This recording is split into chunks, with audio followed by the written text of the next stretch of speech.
In his youth, Anthony Joshua used to pedal around the affluent streets of other neighborhoods on his pushbike with his friends. The boy would gaze at the big houses with the gates and the driveways and wonder what job the people did who lived there and how they earned enough money to afford such an existence. Joshua used those glimpses of wealth as motivation.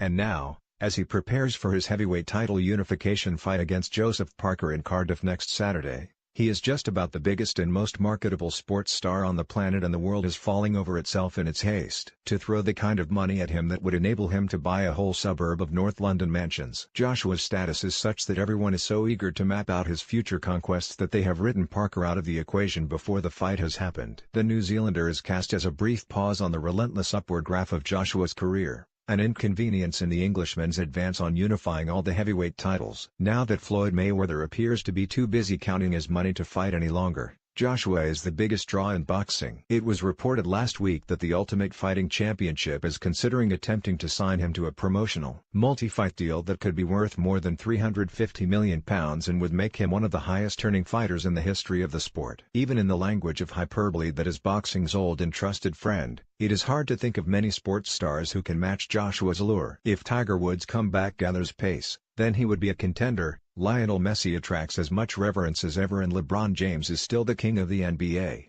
But Joshua, who is moving into his prime at the age of 28, can beat them all. The reason that his name is gold is that he is restoring the kudos to the title of heavyweight champion of the world. It lost some of its mystique in the years of worthy but dull domination by Vitaly and Vladimir Klitschko, but the power, grace and charisma of Joshua have restored its attraction. As the 2012 Olympic gold medalist forges towards a showdown with WBC champion Deontay Wilder, heavyweight boxing is big again. And so the world flocks to Joshua. Drive through our cities and you see him on billboards wearing designer headphones. Fly on British Airways and there is Joshua, dressed in smart suit and tie, laughing on the front cover of the airline's magazine, High Life. There is little reason to think any of this will end soon. Parker is an accomplished fighter, but there is nothing on his record to suggest he is anything other than the most limited of the three men who hold versions of the title. The biggest scalp on his CV is probably Hughie Fury, cousin of Tyson Fury, but part of the allure of heavyweight boxing is that Joshua will put all this on the line against Parker. When he climbs through the ropes at the Principality Stadium, the acclaim and the promises of contracts and the prospect of the fight with Wilder later this year count for nothing. One or two veteran commentators have cautioned that Parker is an experienced foe with 24 wins from 24 fights, including 18 knockouts. Joshua is wise enough to respect Parker, but he remains supremely confident. "He's talented," said Joshua last week, "very talented. He has his amateur pedigree and his trainer, Kevin Barry, is experienced and he was a fighter himself with 2 championship fights. I'm dealing with a guy who has his country on his back, and that obviously gives him a little bit of fuel as well. He's a man of pride. But no matter about all these positive things I say about him, my job is to knock one off the list as each round goes on and just break him down. I just want him to realize that everything they say, when he goes back to his corner in round 1, I just want him to realize his trainer lied to him." Joseph Parker has no hint of nerves ahead of the biggest fight of his life. According to his trainer Kevin Barry, Parker defends his WBO title against IBF and WBA king Anthony Joshua at Cardiff's Principality Stadium on Saturday in Britain's first clash between two undefeated heavyweight champions. The 26-year-old has been made a wide outsider with the bookmakers, who give the New Zealand visitor little chance of stopping Joshua's 20-fight, 20-stoppage hot streak in the Welsh capital.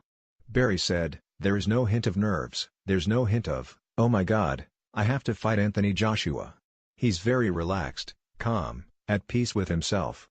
He knows we have done everything we can do. We feel confident coming into this fight. It's as simple as this. If we don't beat Joshua, it's because he's a better fighter, there's no other reason, and we don't think he is. They will tell him stuff. You know, when they tell him, you can hit him with a left hook and it isn't happening. Or, you can hit him with a right hand and it isn't happening. Or, he's going to gas in round 6 or round 7, he has stamina problems and I'm still there. Or, he can't take a punch and I'm still there in round whatever. He'll soon realize he's in with a real one." Inevitably, the talk at Joshua's training camp in Sheffield last week moved on to possible future fights, not just against Wilder but Tyson Fury. Joshua was encouraging the discussion because of some of the trash talking in which the former champion has indulged. "I don't even like talking about him," said Joshua. "Is it my destiny to fight him? No, it's his destiny to fight me. Fury has nothing good to say, so that's why I don't really entertain him. If I give Fury respect and he gives it back, people will say, oh, These guys are really elite champions of the world. But instead Fury says, he's a bum and I'll knock him out and whatnot. It's good to be confident but not cocky. For Fury, a long road stretches ahead before he can think about sharing the same ring with Joshua. Joshua has moved out of his league, and if he beats Parker, he will move even further out of his orbit. Fury is trying to climb up off the floor. Joshua is reaching for the stars.